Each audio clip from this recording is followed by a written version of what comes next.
لیکن ہم بلا وجہ ہی لوگوں سے اگر بیزار رہے، کیوں دل میں بوجھ ہے، عداوتیں ہیں، آپ یقین کریں دل ہو جائے نا صاف، نیند سکون کی آتی۔ دنیا میں سب سے زیادہ مطمئن وہ بندہ ہے اللہ نے جہاں رکھا ہے وہاں راضی ہے۔ چلو ایک بات بتاؤ مجھے، ہم جس قبیلے میں پیدا ہوتے ہیں وہ قبیلہ ہماری مرضی کا ہوتا ہے کہ رب کی مرضی کا؟ جلدی جلدی بتاؤ، اتنی دیر نہ کرو، کس کی مرضی ہوتی ہے؟ تو پھر جو قبیلہ اللہ نے میرے اور آپ کے لیے پسند کیا ہم کیوں نہیں پسند کرتے؟ جو دادا نانا چچا ماموں اللہ نے میرے لیے پسند کیے، یہ رشتے اللہ نے بنائے ہیں، تو ان سے آوازار ہے، تو ان سے تنگ ہے وجہ۔ جو اللہ نے تیرے لیے پسند کیا اسے پسند کر۔ حضرت ابراہیم ابن ادم رحمۃ اللہ علیہ ایک دفعہ مریدوں کے بیچ بیٹھے تھے، آپ فرمانے لگے دنیا میں جو کچھ ہو رہا ہے میری مرضی سے ہو رہا ہے۔ بعض بندے پریشان بھی ہو جاتے ہیں جلدی کہ اتنا بڑا دعویٰ کر دیا، تو آپ ہنس پڑے، فرمانے لگے اگلی بات بھی سن لو پھر کوئی تبصرہ کرنا۔ فرمانے لگے جو کچھ ہو رہا ہے میری مرضی سے ہو رہا ہے، کیونکہ میری وہی مرضی ہے جو میرے رب کی مرضی ہے۔ میں نے اپنی مرضی اپنے رب کی مرضی میں فنا کر دی۔ اب میری مرضی کوئی نہیں، سانو قید سجن دا کہنا ہے، وہ جنج رکھے ایسا اونج رہنا ہے۔ ہم نے چھوڑ دی اپنی مرضی، اپنا ہے کچھ نہیں، ہم نے نہ کبھی قطرے پہ غور کیا اور نہ دریا دیکھا، بس جہاں تیری جھلک دیکھی وہیں ڈوب گئے۔ چھوڑ دو یہ اس نے یہ کیوں کر دیا؟ وہ خواجہ نظام الدین صاحب محبوب الہی رحمۃ اللہ علیہ کے ایک مرید نے ایک دفعہ آگے کا حضور بڑی ہو گئی، درگزر فقیری درویشی بڑی ہو گئی، اب جو میرے رستے میں کانٹے بچھائے گا میں بھی اس کے رستے میں بچھاؤں گا۔ وہ بڑے غصے سے بول رہا تھا، فقیر فقیر ہوتے ہیں۔ خواجہ صاحب ہنس پڑے، فرمانے لگے پتر تو زیادہ ہی ناراض ہو گیا ہے۔ کہنے لگا نہیں حضور، ہمیں کچھ کرنا نہیں آتا، ہمیں بھی سارا ہی پتہ ہے، سٹ کے پکھڑا کوار گندل اسی اور بھی بوٹیاں جاننے ہیں، ہمیں بھی سارا ہی پتہ ہے، نبٹ نہیں لینا سویرے، جو ہمارے رستے میں کانٹے بچھائے گا سویرے اس کی گلی میں بھی بچھے ہوں گے۔ حضرت محبوب الہی فرمانے لگے پتر آدھے رستے میں تیری ضد میں وہ کانٹے بچھا دے گا اور آدھے میں تو اس کی ضد میں بچھا دے گا، تو پھر تو جو عام راہگیر ہوں گے ان کے بھی پیر زخمی ہوں گے، تو تمہاری لڑائی میں تو مخلوق پریشان ہو گئی۔ عرض کی حضور یہ تو آپ نے ٹھیک کہا ہے۔ فرمانے لگے اگر چاہتے ہو نا دنیا کانٹوں سے نہ بھرے اور لوگوں کو تکلیف نہ ہو تو ایک دوسرے سے تکلیف چھوڑ دو۔ یہ مت سمجھنا تیرا ایک بندے سے اختلاف ہے، تیرا ایک سے اختلاف ہوتا ہے اس کے اثرات دائیں بائیں بھی جاتے ہیں۔ حضور پھر کیا کروں؟ فرمایا اسے بچھانے دے، وہ بچھاتا جائے تو اٹھاتا جا، تو اٹھاتا جا۔ ویسے بھی جو کام ساری دنیا کر رہی ہوتی ہے وہ تو سارے کر ہی رہے ہوتے ہیں، کوئی ذرا ہٹ کے بھی کرنا چاہیے۔ جتن جتن تے ہر کوئی کھیڈے، جتن جتن تے ہر کوئی کھیڈے، تو ہارن کھیڈ فقیرا، جتن دا مل کوڈی پیندا ہی ہارن دا مل ہیرا۔ کبھی بندہ ہارے اپنے دل سے بوجھ اتار دے، نفرت کو دور کر دے، عداوت دشمنی اگر کسی وقت رکھنی ہے تو اللہ رسول کے دشمن سے۔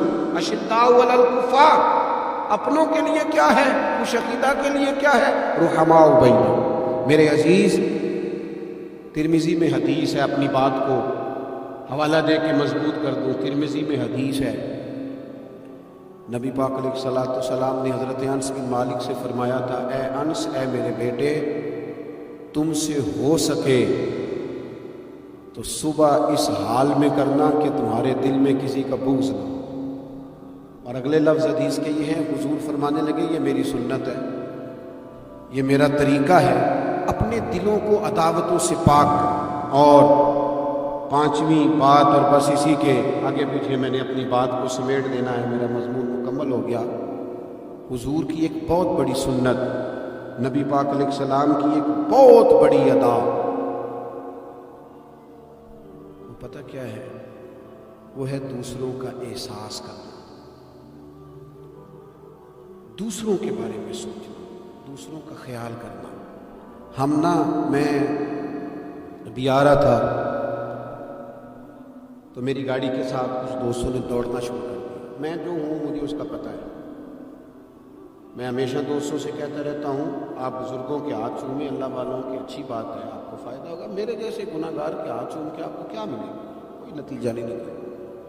ہاں آپ کوئی میری بات مان لیں اور اس پر عمل شروع کر دیں تو رب کریم کی رحمت صبح قیامت ممکن ہے یہ کہہ دے یہ تیری وجہ سے اس نے شروع کیا تھا، جا تیرے گناہ بھی معاف کیے. یہ جو ذوق ہے نا، اب ایک بندہ گاڑی کے پیچھے بھاگ رہا ہے تو مجھے اتنی سخت تکلیف ہو رہی تھی، میں نے کہا یار کیا ضرور، دیکھو نا بیچارہ گرمی کا موسم ہے، پیاس لگے گی، پسینہ آئے، کیوں بھاگ رہا ہے؟ میری مجبوری بھی ہے، گاڑی کو تو چلنا ہے. جب تک ہم احساس پیدا نہیں نہ کرتے، میرے قبلہ عالم فرمایا کرتے تھے کہ تیری گاڑی کے آگے سے کوئی غلط کراس کر گیا، دوڑ کے گزر گیا اور سخت جملہ بھی کہہ گیا، اس پر بھی تنقید نہ کر، تو اپنے دل میں اس کا احساس پیدا کر، سوچ کے ہو سکتا ہے اسے گھر میں کوئی ایمرجنسی ہو گئی. اپنی سوچوں کو مثبت کریں. آپ دوسروں کا احساس بھی اپنی طبیعت میں پیدا کریں، دوسروں کے بارے میں بھی سوچیں. میں یہاں ماشاءاللہ اسٹیج پہ بیٹھا ہوں، بڑا نرم ماحول ہے، بڑا کچھ ہے، لیکن جو دوست پیچھے دیوار کے ساتھ کھڑے ہیں نا، جن کو جگہ بیٹھنے کی بھی نہیں ملی اور کھڑے ہونے کی بھی صحیح کر کے نہیں ملی، ان کا بھی احساس پوری طرح. اور میرے خیال میں سب سے زیادہ مہمان خصوصی بھی وہی ہیں آج کی ہماری محفل کے، جو زیادہ مشکل میں بیٹھے. احساس اپنی کہاں تک احساس کرنا ہے؟ لو حدیث پاک سنو. اللہ کے محبوب علیہ السلام فرماتے ہیں میں نماز پڑھانے کھڑا ہوتا ہوں، نماز.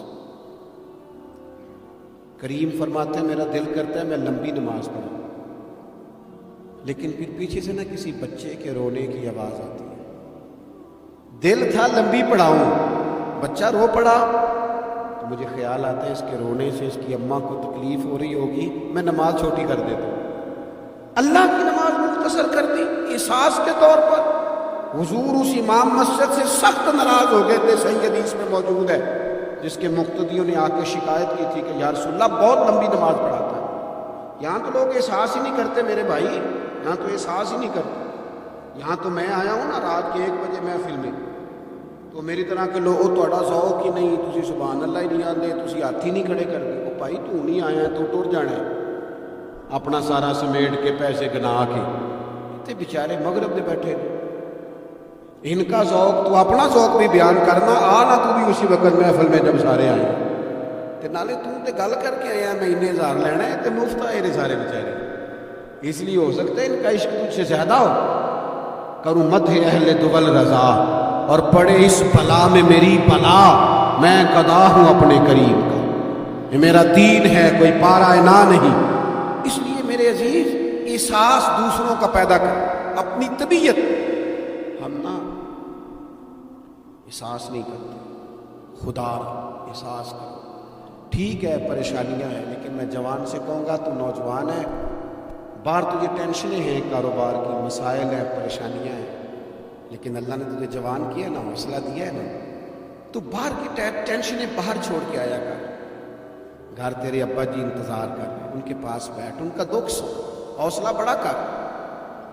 پھر گھر کے اندر تیری اماں بیٹھی ہے، اس نے تیرے سے بات کرنی ہے، کئی باتیں سنانی ہے. تیرا بیٹا ہے وہ دوڑ کے آیا ابا ابا کہتے ہو، تو کہتا لے جا میری طبیعت نہیں ٹھیک. دنیا میں سب سے مصروف وقت رسول کریم نے گزارا، لیکن حضور تو غلاموں کی بات بھی سنتے، حضور تو گھر والوں کو وقت بھی دیتے. سیدہ عائشہ صدیقہ فرماتے ہیں جب تک گھر میں رہتے گھر کا کوئی کام ہی کرتے رہتے. اور حضور تو نواسوں کو ٹائم دیتے، نماز کے وقت بھی ساتھ لے جاتے. کیوں ہم اپنے آپ سے دوسروں کا احساس نکال بیٹھے، دوسروں کے بارے میں تھوڑا احساس. آپ تھوڑے دن پہلے نا، کچھ عرصہ پہلے کچھ لوگ آگے میرے پاس کہنے لگے کہ کوئی طالب علم کوئی عالم مل جائے مدرسے میں سے آپ کے، اور ہم نے نا وہاں اپنے یہاں امامت کے لیے اور جمعہ کے لیے اس کو لے جانا ہے. میں نے کسی طالب علم سے کہا چلے جاؤ. وہ کہنے لگے تنخواہ کتنی دینی ہے؟ میں نے کہا کوئی زیادہ نہیں، جتنا آپ کے گھر کا خرچہ ہے اتنے اس کو بھی دے دیں. وہ پریشان ہو گیا جی میں تسی نہیں سارے ہو گئے، اتنے پیسے دے دیں جتنا ہمارا خرچہ ہے. ہم تو صاحب ہوتے ہیں، اس کو کیسے دے دیں یہ والا خرچہ؟ تو کہنے لگے نہیں نہیں وہ تو ٹھیک ہے تسی کوئی 10 چھڑو. اور میں نے کہا میں آپ کو وہ بتا رہا ہوں جو حضرت صدیق اکبر نے بتایا. آپ کی تنخواہ کتنی لگائیں؟ کہا درمیانے مہاجر کا جتنا خرچہ ہے نا اتنا میرا بھی لگا دو. حضور گزارا نہ ہوا فرمایا میں لوگوں کی تنخواہیں بڑھا دوں گا، جہاں سب کا گزارا ہوگا ابو بکر کا بھی ہو جائے گا. یہ کیا بات ہوئی کہ تو تیرا گزارا نہیں ہوتا تو مزدور کا کیسے ہوتا ہے؟ غریب آدمی کا احساس جب تک تجھے دوسروں کا پیدا نہیں ہوتا تو حضور کے اسوہ حسنہ تک نہیں پہنچ سکتا، تو نے نبی پاک کا طریقہ نہیں اپنایا۔ یہ پتہ ہے حضور جو غاروں میں روتے تھے اور سارا دن تبلیغ کرتے تھے اور طائف تشریف لے جاتے اور عکاس کی منڈیوں میں جاتے، یہ احساس تھا، یہ درد تھا جو میرے محبوب کو لے جاتا تھا، احساس تھا۔ حضور چاہتے تھے رب کا کوئی بندہ دوزخ میں نہ جائے۔ اللہ کے محبوب رات کو روتے، دن کو تبلیغ کرتے، گلی گلی جاتے، لوگوں کو سمجھاتے۔ کوئی ایک بار دین کی بات پوچھتا، 10 بار بھی اسے وہ پوچھتا تو بتاتے۔ کیوں؟ احساس ہے۔ بات ختم کرنے لگا ہوں۔ سیدہ طیبہ طاہرہ ام المومنین سیدہ عائشہ صدیقہ رضی اللہ تعالیٰ عنہ فرماتی، ایک دن حضور مجھ سے فرمانے لگے، کریم فرمانے لگے عائشہ ایک بات بتاؤں تمہیں؟ یا رسول اللہ فرمائیے۔ تو کریم فرمانے لگے عائشہ جب تم مجھ سے راضی ہوتی ہو پھر بھی مجھے پتہ چل جاتا ہے، اور جب تمہارے دل میں کوئی بات ہوتی ہے پتہ مجھے پھر بھی چل جاتا ہے۔ کہتے میں نے جلدی سے عرض کی حضور میں اور آپ سے ناراض، تو فرمایا بتاؤں پھر؟ حضور بتائیے۔ فرمایا عائشہ کبھی کبھی قسم اٹھاتی ہو؟ یا رسول اللہ اٹھاتی ہوں۔ فرمایا جب ہوتی ہو نا مجھ سے راضی تو کہتی ہو مجھے محمد مصطفیٰ کے رب کی قسم، اور جب تمہارے دل میں کوئی بات ہوتی ہے تو پھر کہتی ہو حضرت ابراہیم خلیل کے رب کی قسم۔ پھر حضرت جناب عائشہ صدیقہ کہتی ہیں میں تمہیں بتا نہیں سکتی لوگوں میرے دل کا عالم کیا تھا یہ بات سن کے۔ یا رسول اللہ آپ لفظوں سے احساس کا پتہ کر لیتے ہیں کوئی سوچ کیا رہا؟ یہاں تو گھر والے پورا احتجاج کریں۔ احتجاج میں ایک دفعہ کہیں کھانے کے لیے گیا تھا تو میں نے کہہ دیا کھانا بڑا اچھا پکا ہے۔ ایک آدھ اور بزرگ سے بھی میں نے وہ بات سنی تھی، وہ پریکٹیکلی میرے ساتھ ہو، کھانا بڑا اچھا ہے۔ تھوڑی دیر کے بعد نا گھر کے اندر سے رونے کی آواز آنے لگی۔ تو مناسب تو نہیں ہوتا کسی کے گھر کے مسئلے میں ایسی بات پوچھنا، لیکن وہ جب ماحول زیادہ ہی بڑا تو میں نے میزبان سے کہا کہ خیر تو ہے گھر میں سب ٹھیک ہے؟ تو کہنے لگے آپ کی وجہ سے رو رہے ہیں۔ میں نے کہا کہنے لگے آپ نے بڑی تعریف کی ہے نا، کھانا بڑا اچھا پکا ہے۔ تو میری بیوی ہے تو عزیزوں میں سے، پر وہ گھر غریب ہے۔ اس نے کہا 14-15 سال ہو گئے اس گھر میں کھانا پکاتے، آج تک نہیں کسی نے کہا اچھا پکا ہے۔ میں غریب کی بیٹی ہوں، آج وہ تعریف سنی ہے تو دل کسی اور طرف ہی چلا گیا ہے۔ اتنا بھی احساس نہیں جو صبح سے گرمی میں کھڑے۔ آپ کو پتہ ہے نبی پاک نے کبھی کھانے میں نقص نہیں نکالا تھا۔ سیدہ عائشہ کہتی ہیں پسند ہوتا تو کھا لیتے ورنہ چھوڑ دیتے۔ کبھی آپ تو ہنڈیا پھینک دیتے، آنا گرمی میں تو بھی کھڑا ہونا، جہاں ماں کھڑی ہے، بیوی کھڑی ہے، بہنیں کھڑی ہیں، کھڑا ہونا 10 منٹ۔ احساس ہی نہیں، صرف اپنا ہی پتہ ہے۔ سیدہ عائشہ صدیقہ یہ حضور کا اسوہ حسنہ ہے۔ یہ طریقے اپناؤ زندگی میں، 4-5 8 چیزوں کو فقط سنت نہ سمجھو، یہ وسعت ہے حضور کے اسوہ نور میں۔ سیدہ عائشہ کہنے لگی، کریم فرمانے لگے تم قسم اٹھاتے حضرت ابراہیم کا نام لیتی ہو تو میں سمجھ جاتا ہوں۔ جناب عائشہ کہتی ہیں بس دل مچل گیا، کیفیت اور کی اور ہو گئی۔ میں نے کہا حضور پھر مجھے قسم ہو محمد عربی کے رب کی، میرے لبوں سے آپ کا نام ہی جاتا ہے، میرے دل میں آپ ہر وقت موجود رہتے ہیں۔ میرے عزیز کچھ باتیں آپ سے میں نے عرض کی، میں اپنی گفتگو کو بھی دیکھتا ہے جو بڑے مالدار ہوتے ہیں، اور ایسے لوگوں کو بھی دیکھتا ہے جو بیچارے ایک وقت کھاتے ہیں اور دوسرے وقت کے لیے پریشان رہتے ہیں۔ اپنی زندگی میں وہ صحت مند، توانا، خوبرو لوگوں کو بھی دیکھتا ہے، اور بیمار، کمزور، ضعیف اور ناتوان لوگوں کو بھی دیکھتا ہے۔ اس کے ارد گرد ایسے لوگ بھی ہوتے ہیں جو بڑی خوش و خرم زندگی گزار رہے ہوتے ہیں، اور ایسے لوگ بھی ہوتے ہیں جو کسی وجہ سے پریشان، تکلیف میں گھٹے گھٹے سے ہوتے ہیں۔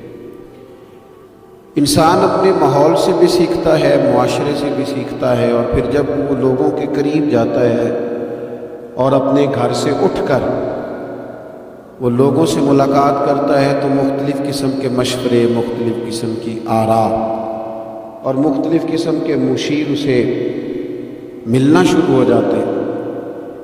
ان ساری چیزوں کے ماحول میں انسان کی سوچیں پنپتی ہیں، اور اس اسے بالیدگی کا موقع ملتا ہے، وہ باشعور ہونے لگتا ہے، پھر وہ کسی ایک جگہ ٹھہر جاتا ہے۔ بعض اوقات کسی مالدار کی طرف دیکھ کر پوری طرح رک جاتا ہے اور سوچتا ہے کہ نہیں میں پیسہ ہی کماؤں گا تو پھر ہی ٹھیک ہے۔ بعض اوقات کسی مشہور آدمی کو خوش قسمت سمجھ لیتا ہے اور پھر وہ کوشش کرتا ہے کہ جتنے بھی جتن کیے جائیں کسی بھی طریقے سے شہرت حاصل کی جائے۔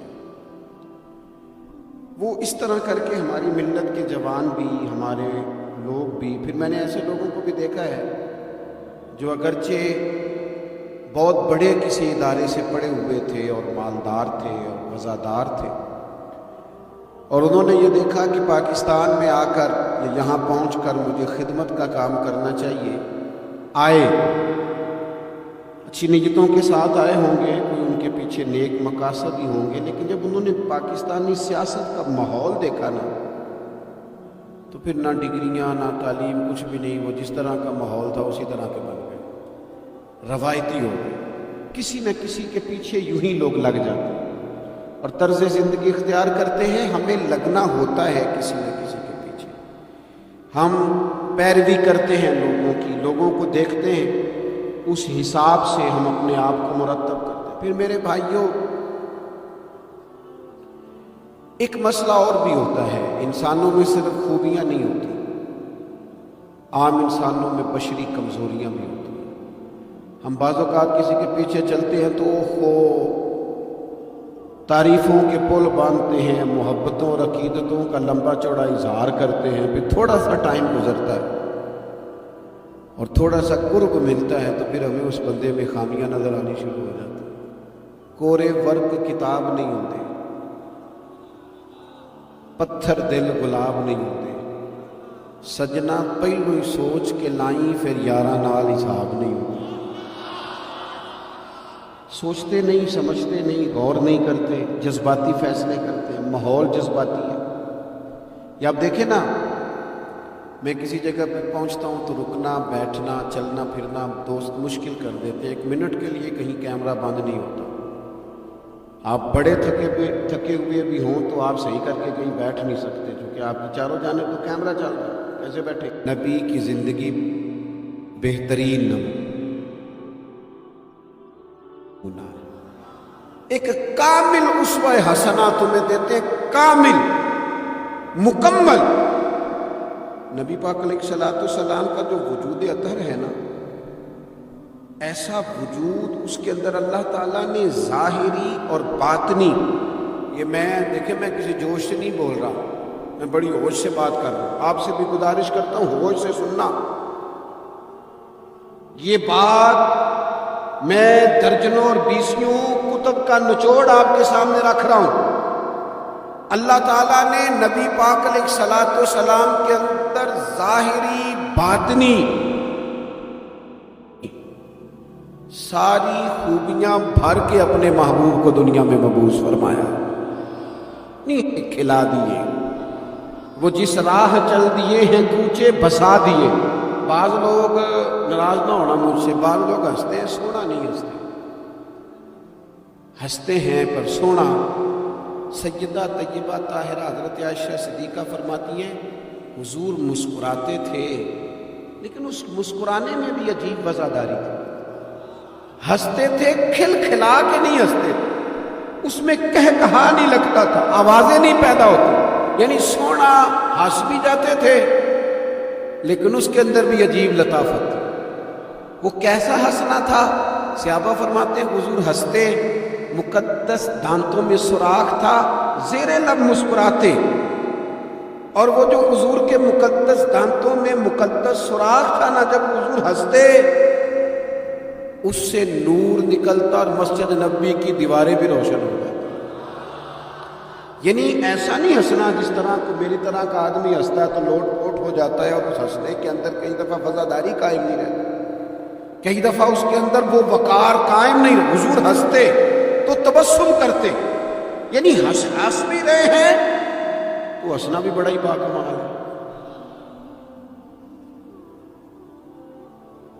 اور میرے اعلیٰ حضرت تو کہتے ہیں بس وہ ہنس پڑتے تھے، پھر جو عمر بھر کے رو رہے ہوتے تھے نا، وہ حضور کا ہنسنا دیکھ کے ہنس پڑتے تھے۔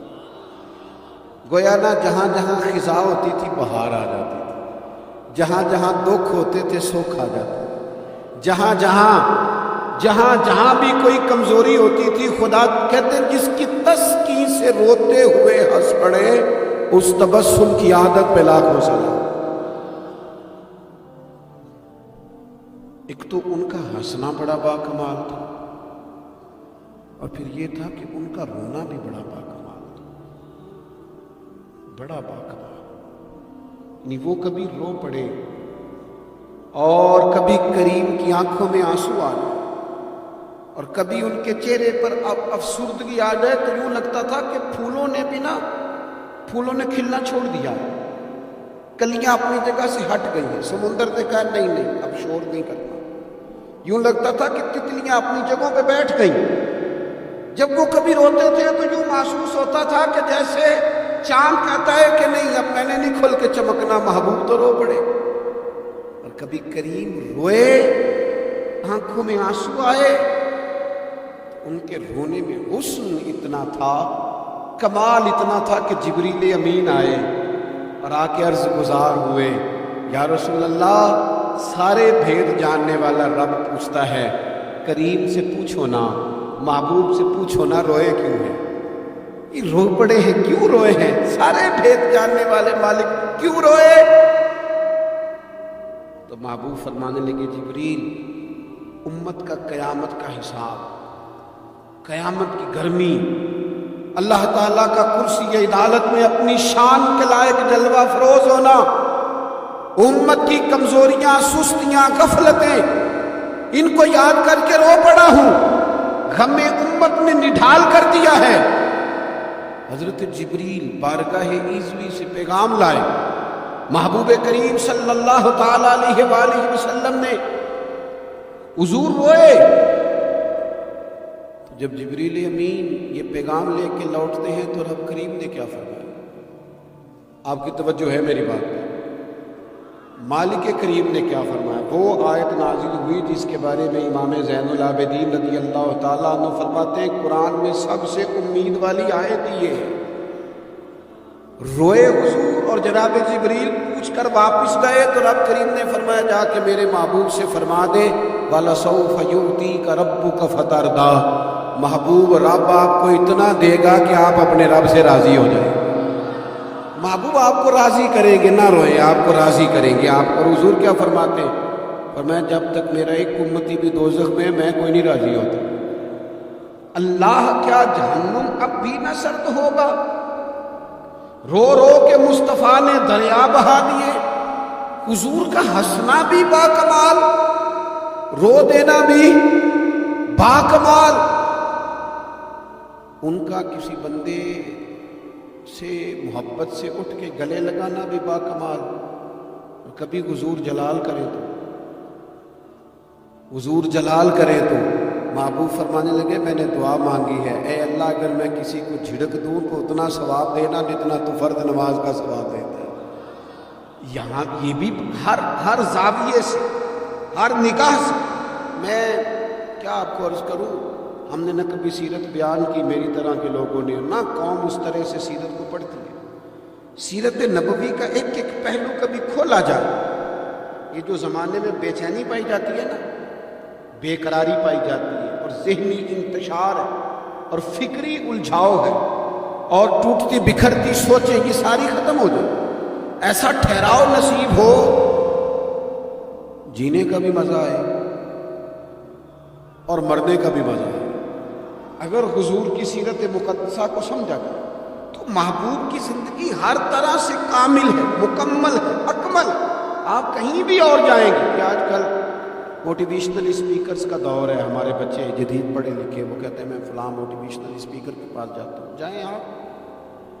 بہت سارے لوگ ایسے انہیں کہیں تو وہ باز نہیں آتے، وہ تجربہ کر کے باز آتے ہیں۔ اور بالخصوص نئی نسل جو ہوتی ہے وہ بزرگوں کے تجربوں سے فائدہ نہیں اٹھاتی، وہ اپنے الگ سے تجربے کرنا چاہتے ہیں، اس کا بھی بڑا خطرناک نتیجہ برآمد ہوتا ہے۔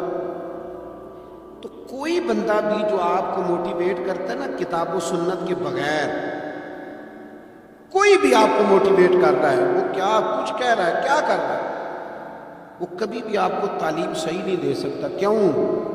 اس لیے کہ جو تعلیم وحی الہی کے بغیر ہوتی ہے وہ ناقص ہوتی ہے. انبیاء کی تعلیم وحی الہی کے ساتھ. لہذا اگر کوئی آدمی آپ کو موٹیویٹ کرتا ہے کتاب و سنت کے ساتھ، وہ آپ کو درست سمت لے کے جائے گا، ورنہ تو ہر آدمی آپ کو الجھا دے گا. میرے بھائی، نبی پاک کا اسوہ حسنہ. ہمارے ہاں لوگوں نے سنت شریعت سمجھ کس کو لیا ہے؟ ہمارے ہاں لوگوں نے سنت شریعت سمجھا ہے صرف پگڑی باندھ لی. بہت عظیم سنت ہے امام آباد میں. بعض لوگوں کا خیال ہے صرف داڑھی رکھنا، داڑھی بہت عظیم سنت، بہت عظیم سنت، انبیاء کرام کی پسند ہے. اور آپ کو پتہ ہے اللہ تعالیٰ نے عورتوں کو داڑھی دی ہی نہیں، یہ مرد کا زیور ہے. ہاں یہ مردانہ کام ہے، داڑھی مرد کا زیور ہے. اور پھر یہ آپ کے جسم کا حصہ ہے. داڑھی کا وزن کوئی نہیں ہوتا. پوچھ لیں جنہوں نے بڑی رکھی ہے، بے شک ان سے بھی پوچھیں. یہ وجود کا حصہ ہے، اس کا کوئی وزن ہے، کوئی پریشانی. اور ایک اور بات نوجوانوں آپ سے کہہ دوں چلتے چلتے، بغیر داڑھی کے آپ سننے لگ رہے ہو تو لوگ کہیں گے پیارے لگ رہے ہو، اچھے لگ رہے ہو، خوبصورت لگ رہے ہو. اور داڑھی کے ساتھ اگر کسی کو پیارے لگو نا تو جو تعریف کرے گا وہ تو تعریف ہی بڑی روحانی قسم کی، وجدانی. یعنی آپ داڑھی کے ساتھ اچھے لگے تو لوگ کہتے ہیں کتنا نورانی چہرہ ہے. اب دیکھو اس تعریف کے پیچھے جو جملوں کی ترتیب ہے اس میں حسن کتنا. داڑھی، امامہ، سفید لباس، اور پھر یہ کہ مسواک کرنا بڑی اعلیٰ سنت ہے، میٹھا کھانا بڑی اعلیٰ سنت ہے. لیکن یہی 4-5 سنتیں نہیں میرے بھائی حضور کی. یہ بہت بڑا مسئلہ ہے. بعض لوگ سمجھ فلاں جی سنت شریعت پہ عمل کرتا ہے. کیا کرتا ہے؟ داڑھی پگڑی والا.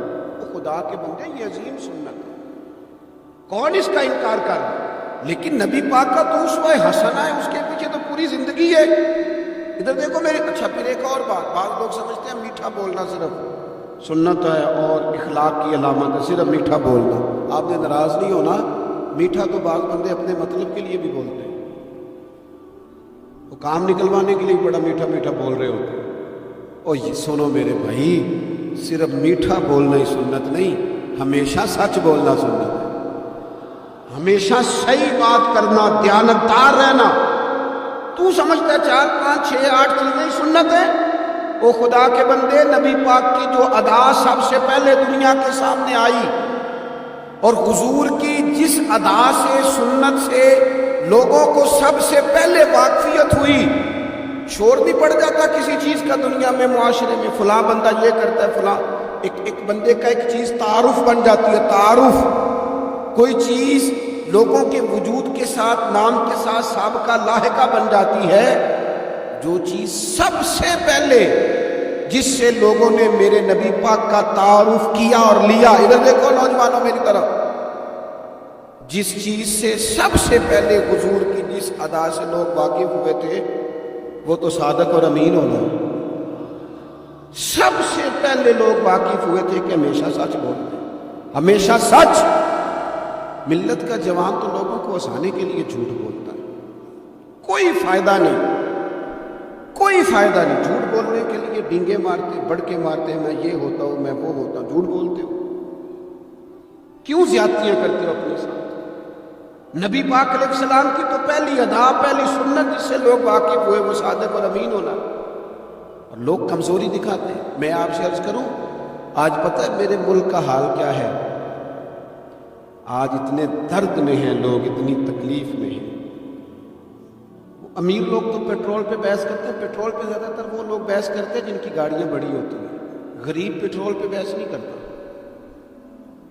وہ تو کہتا ہے کرایہ 10 روپے بڑھ گیا بس کا، کیونکہ اس کو تو بس میں آنا جانا ہے، پیٹرول سے تو اس کا لینا دینا نہیں. یہ تو امیروں کی بات ہے، تگڑے لوگوں کی بات ہے. یہ سارا عالم، اس ملک کا سب سے بڑا مسئلہ نہ قانون کا ہے، نہ معیشت معاشرت کا ہے. اس ملک کا سب سے بڑا مسئلہ دیانتداری کا ہے. یہاں اگر دیانتداری ہو جائے، سچ بولنے والا، بات کرنے والا سچ بولے. اذان سننے کی پہلے ڈاکٹروں کے بارے میں رائے کیا؟ چلیں بتائیں بابڈا والوں کے بارے میں رائے کیا؟ آپ اپنی بھی ایک آدھ مولویوں پیروں کے بارے میں رائے کیا؟ بس یہی حال کیا گیا، الا ماشاء، بد اعتماد کر دیا گیا۔ ایسا نہیں ہے کہ صرف کسی ایک گروہ ایک طبقے کے بارے میں بددیانتی کو فروغ دیا گیا، جھوٹ کو۔ آج بھی کسی بھی شخص کو آپ لے لیں، اس کے بارے میں سچائی سے زیادہ جھوٹی خبریں زیادہ پھیلائی جاتی۔ افواہوں کا دور اپنی زندگی میں جوانوں سچ بولو، دیانتداری کا مظاہرہ کرو۔ اس ملت کا جوان کیسے ترقی کرے گا جس کی ماں کہتی ہے کہ پتر تو سچ ہی نہیں بولتا، تو جاتا کہیں ہے بتاتا کہیں ہے، تو بات ہی ٹھیک نہیں کرتا، کیسے بات سنو؟ نبی پاک صلی اللہ تعالیٰ علیہ وسلم نے جب مختلف جگہوں پہ تبلیغ دین کے پیغامات بھیجے تو ہرقل بادشاہ کو بھی حضور نے پیغام دیا۔ بڑا سیانہ آدمی تھا، سمجھدار تھا، معاملہ فہم تھا۔ اس نے کہا میں کوئی جذباتی فیصلہ نہیں کرتا، کچھ چیزوں کے نا حضور کے بارے میں کچھ چیزوں کے سوالات میرے ذہن میں۔ اس نے کہا یار یہاں کوئی آیا ہوا ہو نا مکے کا سردار، لوگ تجارت کے لیے آتے ہیں، کوئی سمجھدار سیانہ سردار وفادار آدمی تو لے کے آؤ۔ ابو سفیان ابھی مسلمان نہیں ہوئے تھے، وہاں گئے ہوئے تھے، اور آپ کو پتہ ہے کہ وہ ہر جنگ میں آگے تھے کلمہ پڑھنے سے پہلے۔ ان کو بلا کے نا لوگوں کو پتہ چلا یہ آئے ہوئے ہیں تو لے جا کے بادشاہ کے سامنے کھڑا کر دیا۔ ابو سفیان کہتے ہیں جب اس نے سوال جواب شروع کیے نا تو ظاہر ہے میں مخالف گروہ میں تھا، جب کوئی مخالف گروہ میں ہوتا ہے اس نے تعریف تو نہیں نہ کرنی ہوتی۔ وہ صرف ہمارے ملک میں رواج ہے کہ لوگ جو پارٹی چھوڑ کے آ رہے ہوتے ہیں اس کی بھی تعریفیں کر رہے ہوتے ہیں، اور جدھر جا رہے ہوتے ہیں پھر اس کی بھی اللہ جانے کیسے اپنے دل کو سمجھاتے ہیں، ضمیر کو مطمئن کرتے ہیں، اللہ ماشاء۔ ابو سفیان کہتے ہیں میں چونکہ دوسرے گروہ میں تھا، بادشاہ نے جو بات بھی پوچھی نا میں نے رائے مخالف دی۔ جو بھی پوچھا کہ وہ محبوب علیہ السلام جو دعوی نبوت کرتے ہیں، ان کا کلمہ پڑھنے والے امیر ہیں، غریب ہیں، بات کیا ہے، جنگیں ہوئی ہیں تو نتیجہ ایک طویل گفتگو ہے۔ ابو سفیان کہتے ہیں آخر میں بادشاہ نے ایک سوال پوچھا، یہ جوان زیادہ غور کریں گے، سوال پوچھا۔ ابو سفیان کہتے ہیں مجھ سے کہنے لگا وہ جس کریم محبوب علیہ السلام نے دعوی نبوت کیا ہے کیا کبھی انہوں نے جھوٹ بھی بولا ہے؟ ابو سفیان کہتے ہیں میں چپ کر گیا۔ ایک منٹ کے لیے میرے دل میں خیال آیا معاذ اللہ کہہ دوں بولا، پھر میں نے سوچا یہ تو عرب کی وفاداری کے خلاف ہے کہ میں جھوٹ بولوں۔ اور پھر ابو سفیان کہتے ہیں میرے دل کے کونے سے آواز آئی میں کوئی اور بات کروں گا تو شاید وہ تھوڑی دیر کے لیے سوچے، اور اللہ کے رسول نے جھوٹ بولا یہ تو مانے گا ہی کوئی نہیں، یہ تو مخالف نہیں مانیں گے، کافر مشرک نہیں مانیں گے۔ بادشاہ کہنے لگا سوچتے کیا ہو، بتاؤ کیا کبھی انہوں نے جھوٹ بولا ہے؟ ابو سفیان کہتے میرے ہاتھ میں چھڑی تھی، میں نے اٹھا کے دوبارہ زمین پہ رکھی۔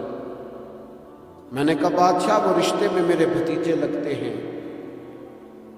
میری ان سے مخالفت ہے، میں ان کے مقابل فوجیں تک لے کے آتا ہوں، وہ ہمارے بتوں کو برا کہتے ہیں، رائے کا اختلاف اپنی جگہ پر، لیکن وہ میرے سامنے پیدا ہوئے میرے بھتیجے ہیں، میں نے انہیں ماں کی گود میں بھی دیکھا ہے، دادا کے کندھوں پہ بھی دیکھا ہے، سیدہ خدیجہ کا دولہا بنے بھی دیکھا ہے، میں نے ان کی گود میں ان کی بیٹیوں کو کھیلتے بھی دیکھا ہے۔ اختلاف اور مخالفت اپنی جگہ پر، اور وہ کریم میرے سامنے پیدا ہوئے اور ان کے مقدس بال میری آنکھوں کے سامنے سفید ہوئے، ان کی زبان سے جو بھی نکلتا ہے حق اور سچ ہی نکلتا ہے۔ وہ اسیر دشمن کی چاہ میں بھی، مخالفوں کی نگاہ میں بھی وہ امی ہے، صادق ہے، معتبر ہے، میرا پیغمبر عظیم تر ہے، کبھی زبان سے جھوٹ نہیں نکلا۔ اللہ کو جزا دے۔ سنیں جی کچھ خطیب بغیر نعروں کے بھی تقریر کر لیتے ہیں یار، اونچی سبحان اللہ کے بغیر بھی کام چل جائے گا انشاءاللہ۔ آپ خالی سنتے جائیں نہ بھی سبحان اللہ کہیں پھر بھی گزارا، اثر کرے نہ کرے سن تو لے میری فریاد، اور نہیں ہے داد کا طالب یہ بندہ آزاد۔ میرے عزیز نبی پاک علیہ الصلوۃ والسلام نے سچ بولا۔ ابو سفیان کہتے ہیں ان کی زبان سے سوائے حق سچ کے کبھی کچھ نکلا؟ کریں نا تھوڑی پابندی ہم بھی سچ کی کریں۔ اچھا ہم بولتے ہیں سچ، بہت سارے لوگ سچ بولتے ہیں، لیکن وہ دوسروں کے بارے میں بولتے ہیں، اپنے بارے میں نہیں بولتے۔ اس نے اتنا جھوٹ بولا, اس نے اتنی کرپشن کی, فلانے نے یہ کہا. دوسروں کے بارے میں بول رہا ہے, اپنے بارے میں سچ بول. اپنے بارے میں تو بتا تو نے کیا کیا ہے. نہ ادھر ادھر کی تو بات کر, بتا کہ قافلہ کیوں لٹا. مجھے راہزنوں سے غرض نہیں, تیری راہبری کا سوال ہے. تو کہاں تھا, اپنی بات بتا. ابو سفیان کہتے ہیں جب میں نے بادشاہ کو یہ بات بتائی نا, اس نے چادر کندھے پہ رکھی اور وہ جانے لگا, تو میں نے کہا یار تو نے اتنی باتیں پوچھی, میں نے اتنے جواب دیے, کوئی نتیجہ بات کا کوئی رزلٹ بھی نکلتا ہے نا, کوئی اینڈ بھی ہوتا ہے, کوئی نتیجہ بتا. تو کہتے بڑے تحمل سے, بردباری سے بادشاہ ہنس پڑا. ہنس کے کہنے لگا نتیجہ تو نکلا ہے. کہا کیا نتیجہ نکلا؟ تو کہنے لگا یار جس بندے نے کبھی بندوں سے جھوٹ نہیں بولا, وہ یہ والا جھوٹ کیوں بولے گا کہ میں اللہ کا رسول بن کے آیا. جو بولتے ہی سچ ہیں تو پھر گویا وہ کہہ رہا تھا مان لو کہ یہ بھی وہ سچ ہی بولتے ہیں کہ میں اللہ کا رسول بن کے آیا. ایک تو حضور کی اس اہم ادا کو اپنا. آپ کو پتہ ہے کسی باپ نے کسی مجبوری سے کبھی کہا ہوگا اپنے بیٹے کو چلے 2 منٹ کے لیے مان لیتے ہیں, کوئی مجبوری ہوگی, اس نے چلے فرض کیا کسی مجبوری کے تحت اس نے کہا تھا اپنے بیٹے کو کہ باہر جو بندہ آیا اسے کہہ دو کہ میں گھر میں نہیں. چلے مان لیا 2 منٹ کے لیے تیری مجبوری تھی, لیکن میں ذمہ داری سے کہتا ہوں تو نے ایک دفعہ اپنے پتر سے کہا تھا نا جھوٹ بول دے میں گھر نہیں, پھر تو ساری زندگی منت کرے گا وہ تیرے ساتھ بھی سچ نہیں بولے. اتنی بڑی بیماری ہے یہ, گھر توڑتی ہے, گھر یہ قبیلے توڑتی ہے, رشتوں کو کمزور. کیوں جھوٹ بولتے ہو رشتہ کرتے وقت کہ بچہ یہ کماتا ہے یہ کماتا ہے, کیوں جھوٹ بولتے ہو؟ صاف ستھری 2 ٹوک بات کرو. اتنا بڑا رشتہ میاں بیوی کا جو اللہ کی نشانیوں میں سے نشانیاں جھوٹ پر قائم کرتے ہو. بیٹی کے والدین بھی اللہ ماشاءاللہ جھوٹ بولتے ہیں, یہ دے دیں گے یہ دے دیں گے. بعد میں کہتے ہیں لڑکے والے لالچ کرتے ہیں, آپ نے پہلے لالچ خود پیدا کیا. کیوں کہانیاں سنائی؟ اتنا اہم رشتہ جس کی بنیاد پر سارا گھر چلنا تھا, وہ رشتہ ہی بد اعتمادی پر قائم ہے. جب ایک دوسرے پر اعتماد ہی نہیں ہے تو سکون کیسے آئے گا؟ اپنی زندگی میں سچ لاؤ. دولت لانے سے زیادہ ضروری سچ لانا. گھر میں مہنگی چیزیں لانے سے بہتر ہے اپنے گھر میں سچ لے آؤ, دیانتداری لے آؤ. گھر بھی بچ جائے گا, قبیلہ بھی بچ جائے گا. ذمہ داری سے کہتا ہوں سچ بولو, دیانتدار ہو جاؤ, ملک بھی بچ جائے گا. اس امت کا بھلائی اس کام میں ہے, یہ حضور کا اسوہ حسنہ ہے. اور تیسری بات, نبی پاک کی سنت صرف مسواک لے کے دان صاف کرنا ہی نہیں, دل صاف رکھنا بھی میرے نبی کی سنت ہے. دل صاف رکھنا بھی حضور کا طریقہ. دل بڑے بوجھ ہوتے ہیں ہمارے دلوں پر, مفت کی ناراضگی, کوئی لینا دینا نہیں. وہ جی فلانے بندے نے نا جی اپنی بچی کی شادی کی یا بچے کی شادی کی, رشتہ دار نے مجھے پوچھا نہیں. بھئی آپ کو کیوں پوچھتے, آپ کیا ہیں؟ ان کا گھر تھا. آپ بلا وجہ آپ ناراض ہو کے اپنے گھر میں کیوں پوچھتے؟ آپ کو کس کتاب میں لکھا ہے, کس شریعت میں لکھا ہے, کہاں قانون ہے آپ سے پوچھا جائے؟ وہ فلانے بندے نے میرے بارے میں بات کی ہوگی. یار تو اتنا اہم نہیں ہے ساری دنیا تیرے خلاف باتیں کرے, تو مفت میں ٹینشن لے کے. وہ جو 2 بندے دور کھڑے ہیں وہ کوئی اور بات کر رہے ہیں, تیری نہیں کر رہے. مفت میں اپنے دلوں میں بوجھ, مفت میں بدگمانیاں. وہ جی فلانا بندہ امیر ہو گیا, کیسے ہو گیا؟ یہ تیری ڈیوٹی ہے, تیری ذمہ داری ہے. میرے اعلیٰ حضرت فاضل بریلوی رحمۃ اللہ لکھا ہے, حسد کرنے والا بندے پر اعتراض نہیں کرتا, حسد کرنے والا اللہ تعالیٰ کی تقسیم پر اعتراض کرتا ہے. معاذ اللہ ثم معاذ. وہ تو کہہ رہا ہے اسے نہیں ملنا چاہیے تھا, مجھے ملنا چاہیے. آپ جب اتنی زیادہ عداوتیں پیدا کر لیتے ہیں, آپ کیوں نہیں اس چیز سے خوش ہوتے جو نظام میرے رب نے بنا دیا؟ اتنی بڑی اللہ کی مخلوق ہے, لیکن ہمیں لوگ اچھے نہیں لگتے. جس سے پوچھ لو وہ ناراض ہی ہے, ہر بندہ کسی نہ کسی سے ناراض ہے, شکوے کر رہا ہے. وہ چھوڑ دے یار, میں کسی شخص سے بیزار نہیں ہو سکتا, ایک ذرہ بھی تو بیکار نہیں ہو سکتا. جسے اللہ نے بنایا ہے وہ بیکار ہے. میں بد عقیدہ بد مذہب کی بات نہیں کر رہا, پھر دہراتا ہوں. ایک تو حضور کی زندگی کامل ہے, مکمل ہے, اسے پڑھو. جس زاویے سے ہنسنا بھی با کمال ہے, رونا بھی بڑا قیمتی ہے. جس زاویے سے پڑھو گے کمال ہی